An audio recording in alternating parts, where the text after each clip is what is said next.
G'day. I'm here in my studio. I'm getting ready to do a series of fine prints which I'm going to call Striking Beauties. The theme is basically snakes that are striking, trying to catch that motion. After all, I do sit in front of a lot of snakes that do strike at me while I'm drawing at them, so that's what I'm going to work on. And for the first one, a python. Yeah, they're amazing. Carpet python. I've got a few reference photos which I'll work from, but the actual drawing I'm doing is not copying photos. It's basically trying to get the feeling of that as they do. So what I want to get here is the action of the strike.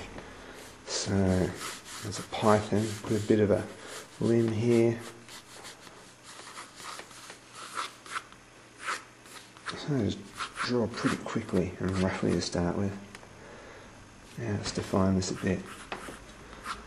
So I've got my references are basically there just, for scales and patterns. Something like that. And here I'm just going to have trees. Capturing movement is sometimes tricky. You can do the old comic thing like that, which I'm going to do that. It's just a lot of fine lines all in this direction here, which I hope will give it a sense of movement. I'm just going to use these nibs. I've actually put the nib here just into a bit of old bamboo, so you don't need a nib holder.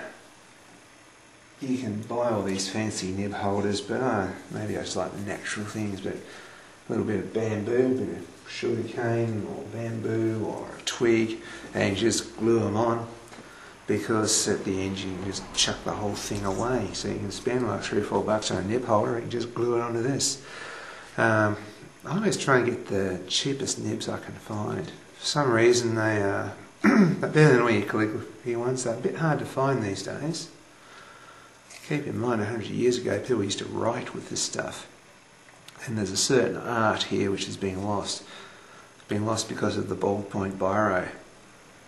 The ballpoint pen, it's got a little ball in. You've got to sort of press it down hard to get that ball rolling. And a lot of our culture with schools and that, we've actually taught ourselves to push hard, and it's too hard for these guys. You need a gentle touch with these. Press too hard just doesn't work, but just a very gentle, especially when doing straight lines, very gentle, almost just feathering, just basically just touching, barely touching, like I'm stroking it with a feather. Sometimes when working with ink, a lot of people get sick of this. This is what puts a lot of people off using these nibs, is you dip a bit in, you go to draw, and you get this big blotch of black. Here's how you get around that. Get yourself a scrap piece of paper. Okay, you watch this. You dip in, okay, and then you flick like this. And that will just drop off onto your scrap piece of paper, and then you're right, you can draw there, and you're not going to get a big blob on your work.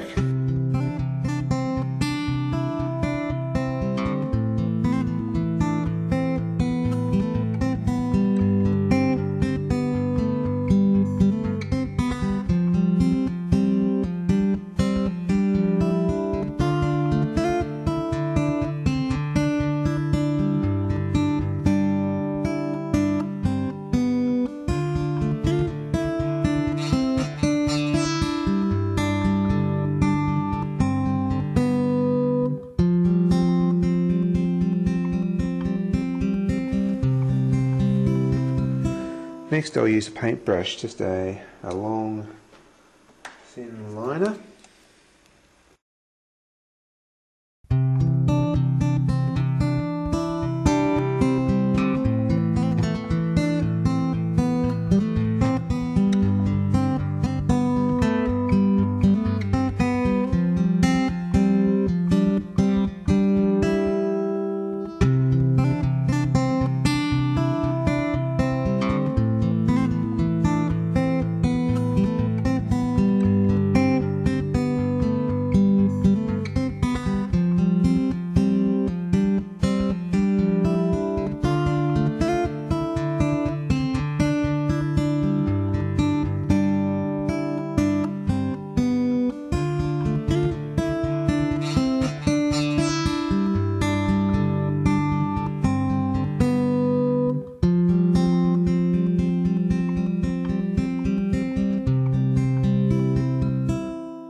Now I'm using a finer pencil for the details just to scale, put in this tiny little brickwork.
Here's the first part of this whole process. I've done the black and white illustration now. This goes on to the next stage where I'm going to do a colour separation and get ready for printing. But at the moment, here's a black and white drawing of a carpet python. Catch you in part 2.